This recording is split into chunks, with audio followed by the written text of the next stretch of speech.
obviously another tight win, I guess, over St Kilda, but it was a good show of winning differently, maybe than you have the past couple of weeks as well. You must be really impressed that they were able to get over the line in the end. Yeah, definitely. I think it was a really gritty, tough, hard-fought win. One that we probably needed. I think the way we started was impressive. Handled their pressure well, scored off turnover, and then, to be able to play the second half the way it did, and then, to rally and then hold on and players stand up when we needed them to was really important. So, we've reviewed that and short break into North, which is exciting.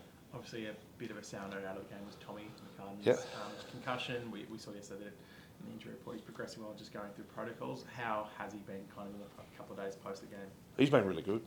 From my point of view, I've spoken to him as soon as it happened that night. Obviously, the next morning, he did a bike yesterday. He was doing one just before.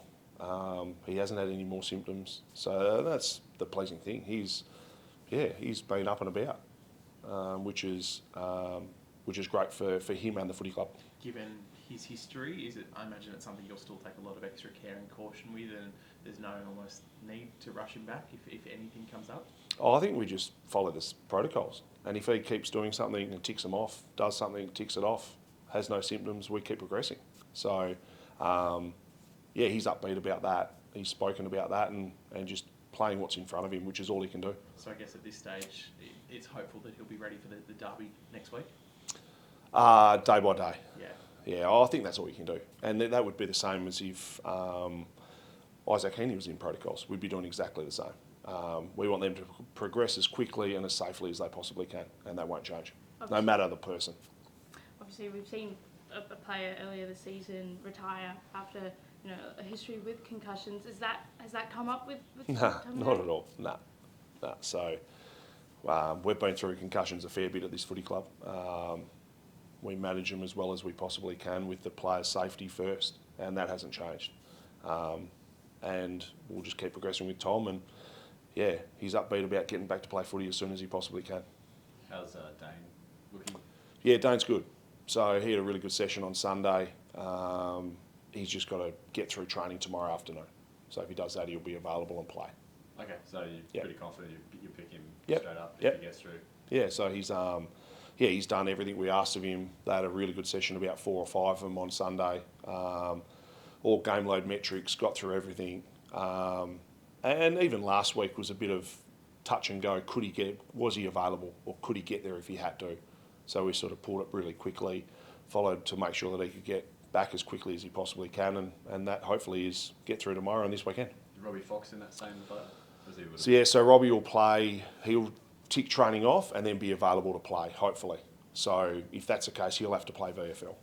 He's been a fair bit of time out. So hopefully he does the last session, gets through that, and then he's available to play VFL, which will be good. From your experience, how long does that sort of take a player to, especially because they have been out for so long, how many weeks before you start to see a turnaround in match sharpness in VFL? I think it depends on the player and how much they've done leading through match play sessions, whether it's our main training. Have they ticked off a couple of them? Have they done those whilst being restricted in contact? So it's all, the games are important, but it's also what load have you put them through and what specific training have they done. If they've done a lot of that leading through, well then not as long. And also depends naturally how fit they are. Robbie's a pretty fit human being. So that part, they don't have to worry about building his fitness base up. That's always strong, and it's just about getting back and getting the touch. Tommy Papley listed as 1 to 2 weeks. Yeah. How's he been progressing? He's been good. So, he trained again with those guys on Sunday. He'll build his program through the back end of this week, and then hopefully train with the team next week. How quickly that gets back will be how he progresses through the next 3 to 5 days. So, he's got through everything he has to so far, which has been really pleasing. As a ruckman yourself, how much did you enjoy watching that final Brody to Errol tap and the craft that kind of takes to create an opportunity like that? It's something that, and the good part about watching it is they spend so much time training it. Not just with Errol, but with all the mids. I think ruck mid connection's really important, and when you get it right, it stands out the way it does. So, it's not just about trying to win the hit out. I'm always about trying to direct it as closely or as efficiently as you possibly can to a teammate to bring others into the game. So he did that really well, and it was a crucial time to get it done. Brody's been really open about, since he arrived here, trying to return to the way that he used to play. How satisfying is it to see him kind of unlock that way of playing? Yeah, he's been, I think for probably about 10 weeks. I think a lot of people talk about the month. For 5 or 6 weeks before that month, he wasn't beaten. I think not only wasn't beaten, but actually played to his strengths and impacted the way he always has. So, I think obviously his ruck work and his scrambling and intensity around the contest has been great, but I think his aerial presence is starting to have a little bit more of a say in that as well, whether it's behind the ball or when we need a bailout kick. So, he's continually improving. He's open to that, he dives into that, and he prepares as well as he possibly can to do that. Coming off the back of 2 straight wins, do you lean into the hype of Cubs getting to finals now? No. The dialogue and certainly around the whole footy club is we need to play our best footy. That's hopefully for as long as possible, but it's also, you got to focus on what's right in front of you, and that's North Melbourne. They've pushed sides and been in games for long periods of time. So we need to prepare them at their best, and that's all we'll do. We don't look too far ahead other than planning for players and what their training programs look like. That's the only way we look 2, 3, 4 weeks in advance.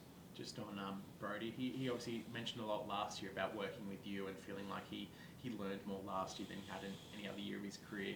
How's that relationship between the two of you kind of changed now? You become a head coach. What sort of stuff are you doing with him during the week, and what sort of stuff are you now leaving to Benny Matthews and maybe some of the other assistants to kind of work on him with?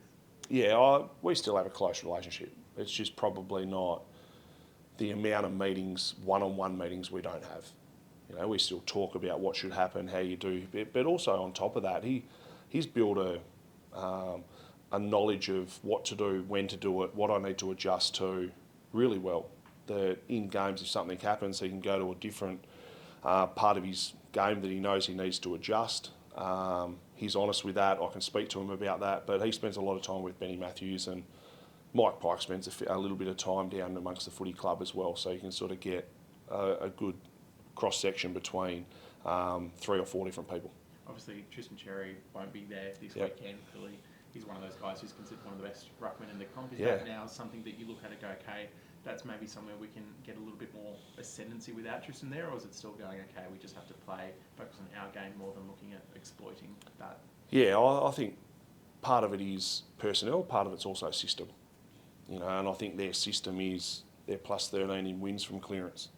So the ability for them to do it against Melbourne last week, they were really strong early in that area. So, one of it is it just one person? Well, no, generally not. They certainly help. But we expect, whether it's Teakle or Coleman Jones or anyone that comes in and does replace, that they're going to play their role for the team.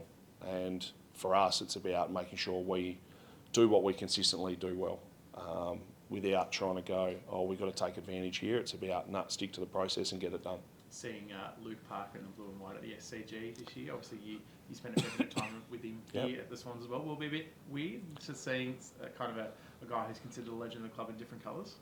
I think it always is. I think it always feels different. But footy clubs, move on pretty quickly from, the personnel that has been here to new personnel. And Luke was an amazing servant of this football club. One of the most respected players that have walked through the door. So that certainly will be there, but it's also he's a North Melbourne player now, and we need to get a job done. Just on a guy who was really massive in the later stages against Kilda, Will Hayward. He was enormous, popping up with those goals in the second half, came back, took intercept marks as well.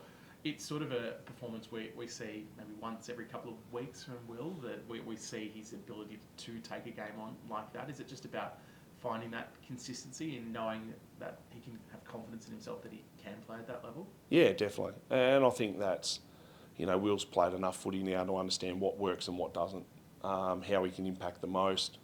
And whether that's ahead of the ball, I think the most pleasing thing with Will impacting was a couple of the shots or things that he did that was selfless. Like obviously the one to Lloydie, he could have had a shot, the mark behind the ball, but BJ slowing down and actually squaring up to Will, we're just after his work rate and intensity. That's the first part, and for him to launch at anything he possibly can, because he's a different matchup, and he's been doing that. He certainly did it last week, and we need it again.